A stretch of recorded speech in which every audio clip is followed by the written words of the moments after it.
that talent apart, hard work actually works, and with virtually everything. It might not make you the best at whatever it is you're pursuing, but it will certainly make you better than you are. And then I have this new book. I hope you got a copy, because did you get a copy? Okay, so I'm bringing it up for a particular reason. I have a chapter in this book called, there's two that are relevant. Imagine who you could be and then aim single-mindedly at that. That's one. And then the course, or what would you call it? A complementary chapter is work as hard as you possibly can on one thing and see what happens. And that's also predicated on this idea that discipline is a precondition to freedom. So you were fortunate, like you had this goal, right? So that meant you had a goal, which is a really big deal because you could learn about goals. You had a sense of a higher mode of moral being, that I would rather be a good SEAL than the person I am now. Well, it's a code of behavior and a way of perceiving. So there's an ethic in that. And then you said as well, your conception of what good SEAL meant changed as you matured, but that's also fine. It wouldn't have changed unless you would have pursued that initial, only partially accurate goal.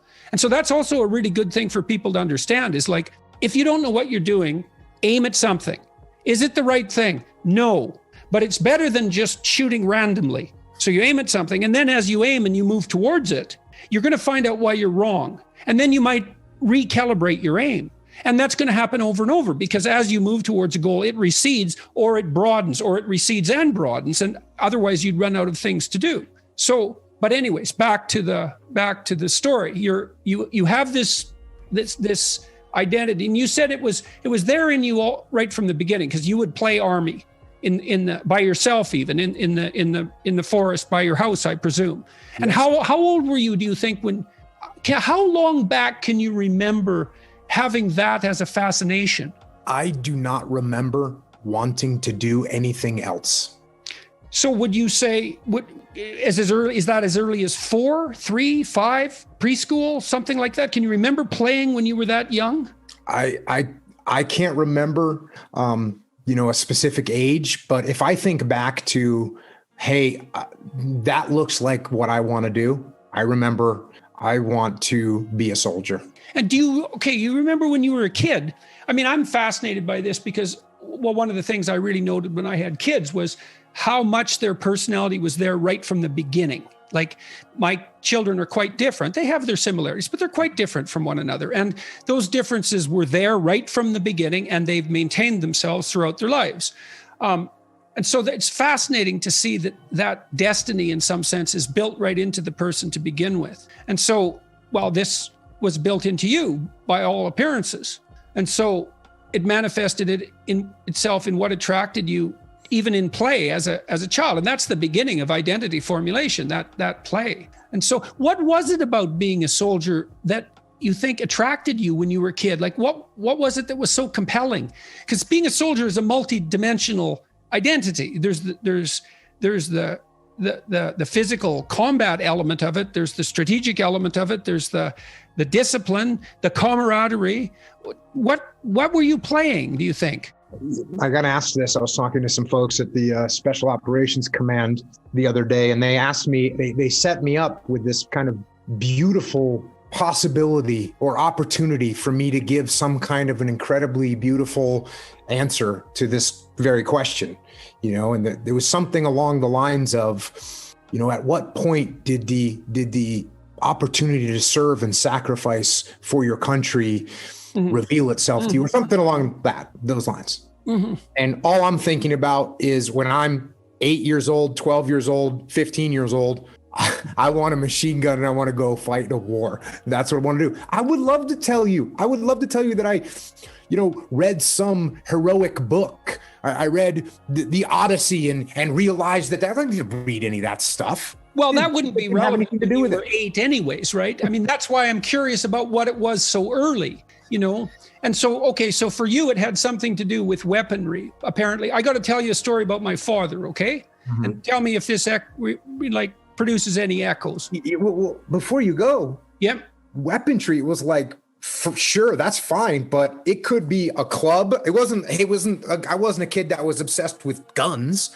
Okay. It was, and maybe it was just we're going to get out and run around with sticks and try and hit each other or get into rock fights. Mm-hmm. Did you ever have rock fights when you were a kid? Well, we had ice fights because it was northern Alberta, but also dirt lump fights. And now and then those would have rocks. And I can remember it was usually the Protestant kids against the Catholic kids. I mean, there wasn't that much of a division between those two in our town, but the Catholic kids had their junior high and high school, and we had ours. And so our gangs were separate. And so we would have dirt lump fights in the vacant lots where buildings were being constructed. And those were extremely exciting. You know, now and then you'd take a dirt lump rock in the mouth, and that was a little bit on the painful side. And but there's no doubt that it was extremely exciting. And so, and then I cut you off about your dad and the gun. Oh, well, my dad told me something, and then this might be more relevant to guns, but my dad collects single shot rifles, and he has a lot of them, like hundreds of them. And he's a gunsmith and makes stocks and hand carves them. And anyways, he's an artisan in that regard.